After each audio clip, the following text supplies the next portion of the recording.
रात के 12 बज चुके थे। शहर के कोने में एक पुरानी हवेली थी जहां कोई भी जाने से डरता था।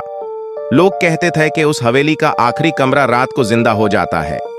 आज अयान उसी हवेली के अंदर खड़ा था।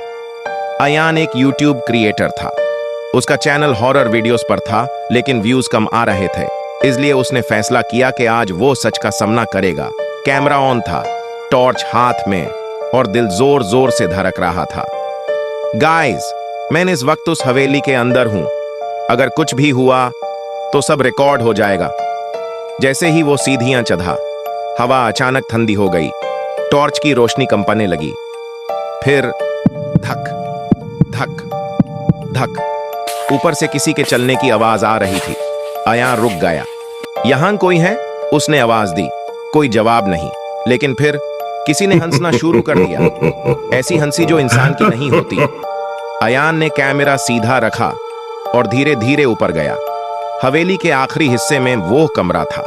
दरवाजा आधा खुला हुआ था और दरवाजे के अंदर से सांस लेने की आवाज आ रही थी, जैसे कोई बहुत पुराना, बहुत थका हुआ जिंदा चीज। अयान ने दरवाजा धक्का दिया। कमरा बिल्कुल खाली था। बस बीच में एक पुराना शीशा लगा हुआ था। शीशे पर लिखा था, जो मुझे देखेगा वो वापस नहीं जाएगा। अयान हंसा। फेक लाग रहा है, उसने कहा।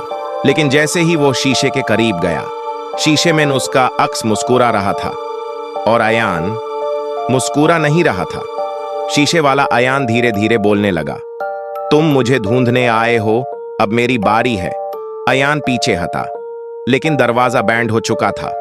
कमरे की दीवारें सांस लेने लगी। हाँ, सांस। हवा भारी, फिर खाली। कैमरा गिर गया। बस आवाज आ रही थी। इस कमरे को हर 20 साल बाद एक नया चेहरा चाहिए होता है। फिर एक तेज चीख। अगले दिन पुलिस को हवेली के बाहर टूटा हुआ कैमरा मिला। उसमें सिर्फ एक लास्ट क्लिप थी। कमरे के शीशे में अयान खड़ा मुस्कुरा रहा था और वीडियो के नीचे लिखा था, नेक्स्ट विजिटर का इंतजार है।